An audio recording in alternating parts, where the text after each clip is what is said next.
ఈరోజు నేను సింపుల్గా ఎగ్ బిర్యానీ ఎలా తయారు చేసుకోవాలో చూపించాను. చాలా చాలా ఈజీగా చేసుకోవచ్చండి.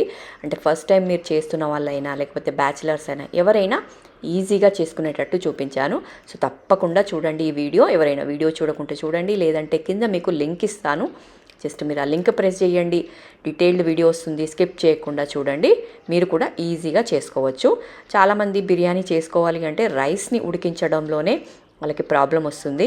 కాబట్టి అలాంటి ప్రాబ్లంలన్నీ పక్కన పెట్టేసుకోవచ్చు. ఈ ఒక్క బిర్యానీ చూస్తే ఇంకెందుకు ఆలస్యం అండి, చూసేయండి. చాలామంది బిర్యానీ ఉడికించేటప్పుడు ఇంత పర్సెంటేజు 60% లేదా 70% ఉడికించండి అని చెప్తారు కదా. ఇక మనకు ఆ పర్సెంటేజ్లు డివైడెడ్లు అన్నీ పక్కన పెట్టేసి హ్యాపీగా మీకు బిర్యానీ ఎలా తయారు చేసుకోవాలో చూపించాను. సో చూసేయండి. అలాగే ఛానల్ని సబ్స్క్రైబ్ చేసుకోండి. ఇలాంటి మంచి మంచి వీడియోస్ మిస్ కావద్దు అంటే తప్పకుండా ఛానల్ని సబ్స్క్రైబ్ చేసుకోండి. అలాగే రెగ్యులర్గా ఛానల్ని ఫాలో అవుతుండండి.